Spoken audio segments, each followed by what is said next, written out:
Alright guys, what we're gonna do here is a little bit of a rundown on the Shen Barrier mid-range deck I took to rank 1 on EU 2 days ago. And I just want to go over the deck in general a little bit, explain why I included certain cards for certain matchups, and also give you an idea how to mulligan and what to look out for in the matchups. So we're also gonna take a look at the Mobalytics page and at the tier list there, so you guys get just an idea what to mulligan for and what cards are exchangeable maybe.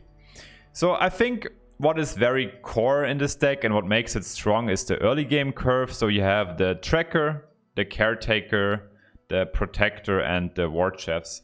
Like, when I started building the deck, the thing I was struggling the most with is just getting a good early to mid game online. And what gives you a lot of early game strength is just a good synergy between these units. So you have like, I would say 1 and 2 drops are early game drops. And you have just 12 very good early game cards here. So Tracker into Ward Chefs or into Bright Steel, they almost always ensure you a value trade. And Caretaker, if you have that into like a Bright Steel Protector, you immediately have 6 power on the field and you can just start smoking. So when it comes to mulligan, guys, just look for the 1 and 2 drops and nothing complicated. So that's a very, very straightforward mulligan. That's why I also like these mid-range decks. Like, this deck is super good to climb. You don't have like super long games and the game plan is fairly clear. It's a very clean game plan. So for these you almost always look, and if you have like already early game drop, you can also start keeping Shadow Assassins. Shadow Assassin is more of a card I like when I'm going second, because you can just always drop it on the third turn just to cycle a little bit to get something on the board. It's not the most aggressive card, it's just a card you can use against. So what I thought, I was actually thinking about removing this card, but there's one deck, you have been seeing it probably a lot on ladder, it's like the Kinku Elusive deck. This is where the Shadow Assassin probably has like its biggest upsides, because you can protect it a little bit with barriers. It's a nice jump blocker and it buys you a lot of time, which you need against the Elusive deck. And so also coming to the other free drop, which is Fiora. So what's very important, what I realized over time, you want to keep the Fiora, 1 Fiora, not more. Don't keep like double Fiora. If you have 1, that's fine. She's very nice if you enable her with the Bright Steel, or if you curve like Ward Chefs into Fiora, because you can basically heal her after she challenged some weaker units. So I was running set before when I was starting to tinker with the list. It's just that the free drop challenger, it's very nice. If you're running barriers, you just want to have challengers because they enable you free value trades. So when we go down a bit, also Key Guardian I haven't addressed yet. It's usually not a card. It's a card I keep in the hand if I already have a good early game. But Key Guardian is kind of the card people have been asking me as well a lot. Key Guardian is kind of the card you use on, let's say, a Swiftwing Lancer, use on a Fiora.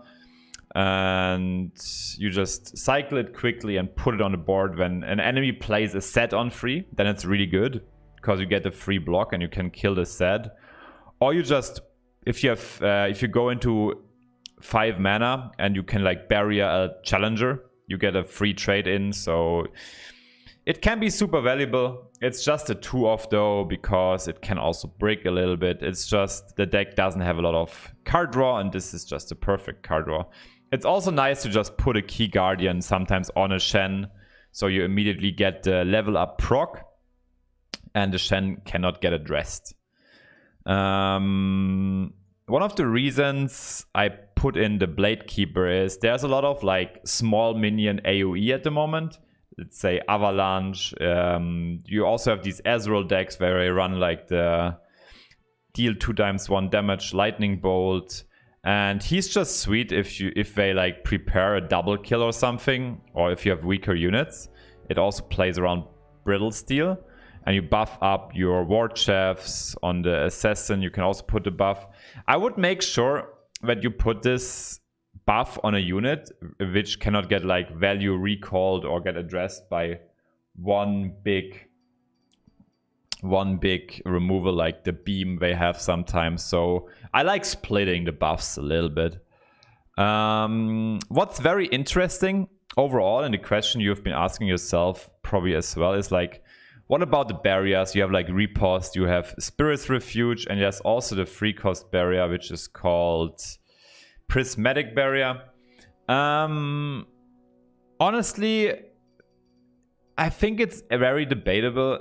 I think the reason why I put in triple Spirit's Refuge in the end was you don't have a lot of heal, but you have a lot of high attack units, so it was more an inclusion against the elusive meta. I had the Prismatic Barrier in there, and it is a very nice card. I just felt like it's not doing enough. Riposte has more of this surprise removal effect as well, and also setting up lethal. I know it can be annoying that you don't have like these free mana counters. So I think Prismatic Barrier can be very much something you can include though. These are like, I think the barrier cards like Riposte, Spirit's Refuge, these are flex slots, and I think it should be like meta adjusted. I think what makes Runeterra also so interesting is like how you can tinker around with spell mana and curve, because curve doesn't equal curve in Runeterra because spell mana is a thing.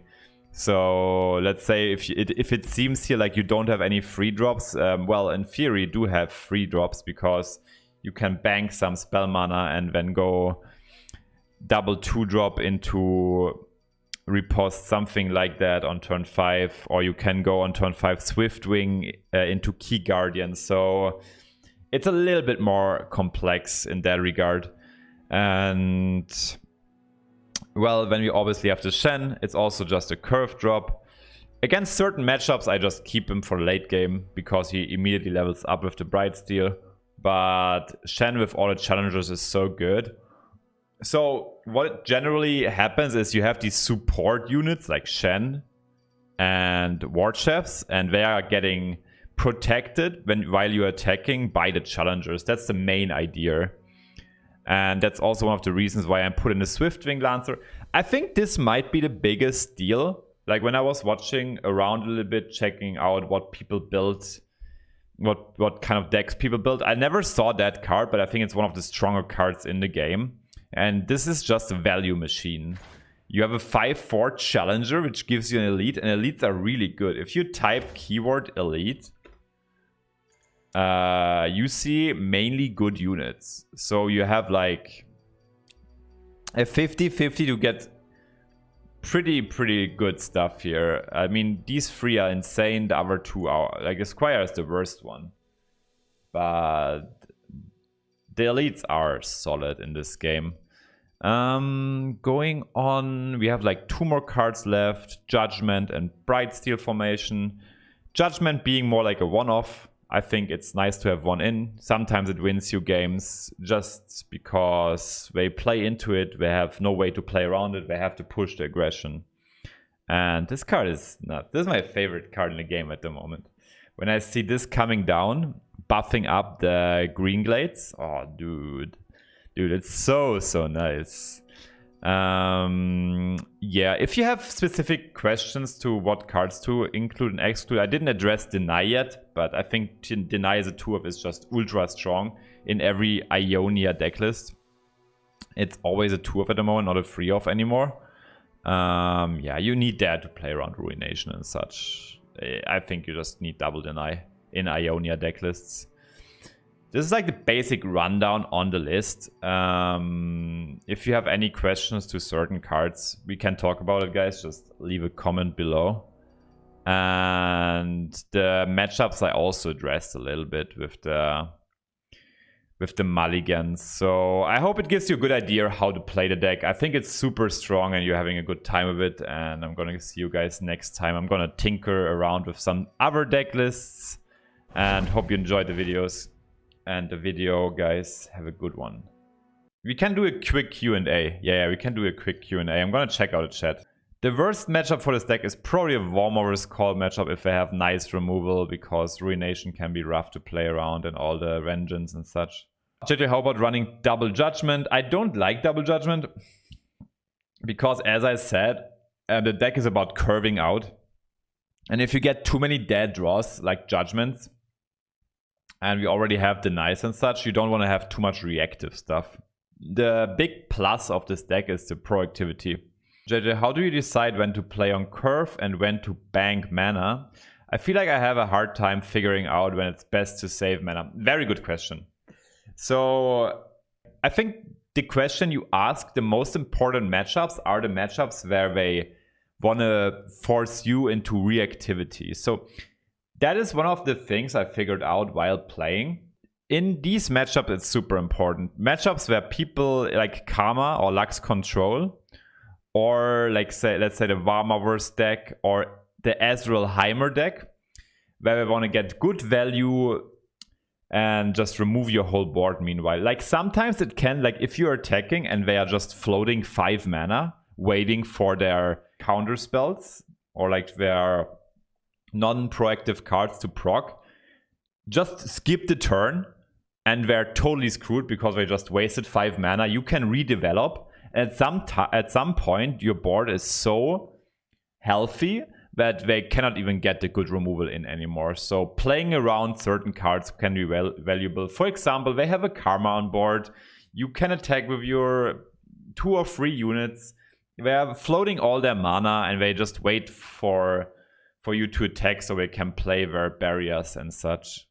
Purify instead of single combat. You can never cut single combat. Single combat is one of the best cards and removal cards with barriers you can have. That's a staple. What do you think of including the Allegiance Demacia?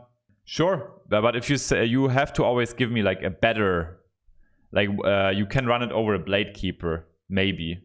But, well, Allegiance does proc in this deck fairly often, but you have 16 Demacia cards, so I don't like it to gamble on the Allegiance there. If you could add another card to the Shen Barrier deck, which card would it be? You want me like to have like flex cards you can put in, right? Cyphria is something I was thinking about. I think Cyphria on curve can be super strong if you can find space for it, or if the meta slows down a bit. Radiant Guardian can be also nice in some occasions. Like you're asking me for cards you could put in sometimes, right? And what also can be nice if you play against less elusives, less aggro, putting in the prismatic barriers over the refuge. Stuff like that. These are like meta calls, and it's a very wide question as well. Blade Keeper, yeah, Blade Keeper is a flex slot card, exactly. Like I would say it's just like nice with challengers. And Radiant Guardian is also one of the cards you can put in. You guys have any more questions? Purify, well, not the biggest Purify fan. As I said, Purify is another reactive card, and you don't want to put in too many reactive cards. Oh, Katarina in this deck, it's a Noxious card. I'm not putting in Noxious cards in this. So I think the new Ionia elusive deck and this Barrier deck is kind of just how strong hand buffing and buffs are. Okay, you think we will start seeing more inclusion of cards like Jewel Protector? I mean, hand buffing is strong. It's true. I think there are also legit counters to it though. What I realized while playing Legends of Runeterra in general is you have a lot of options. I saw a lot of decks getting rank 1 or like a lot of decks having good win rates on ladder. I think we are having a good balance overall. So that's something I like very much. And there's a lot of stuff open, and we're also gonna get a like, this is the core set at the moment. The card pool is soon gonna get bigger, you know. What's stronger, the hacker or elusive decks? If you ask me in card games what's stronger, I will always answer you it's meta dependent, dude. Like, of course hacker is super good if the meta is, let's say, super control heavy. You slap the hacker him down, you go ham into a face. it always depends on certain matchups. Sometimes you just have decks which do very well to remove your elusives, like challenger decks, for example, and you have a bad matchups, and then you just play Hecarim. What about Emerald Awakener in this deck? Too slow, and the card itself makes more sense in a more control-heavy list. I wouldn't invest into Fiora so much. I would like say you can protect the Fiora as a good challenger, maybe value her a bit more, but don't go too deep into that. If you get good trades with her, like super good trades, don't like overdo it. What is the replacement if you don't have full Fiora Shen decks? Honestly, if you don't, like, Fiora is not that important. You can run Zed over her in the beginning. If you get a Zed or Lucian, pick those. Just other heroes which are decent on curve. Maybe even Garen. But Garen is weird. I would run Zed or Lucian. If you don't have the heroes, you might as well just start with some different stuff. Like, if you don't have Fiora, you can run him in the beginning. Kind of does the same, just weaker. Like, this would be my Fiora replacement. And if you don't have Shen, just try to play another good 4-drop. I mean, you can run, if you don't have Shen, you can maybe run even Radiant Guardian sometimes, or you're just running maybe the Vanguard. Can be decent. It's not great. Not like Shen is pretty important. I think you should, the first thing you should do is get Shen, because you need the barrier stuff. Why no Will of Ionia? I just felt like the cards you would run for Will of Ionia, or you would include Will of Ionia for, would be maybe Key Guardian or the barrier cards, but I just felt like Will of Ionia. I felt like not enough control decks out there to justify it, and also the deck.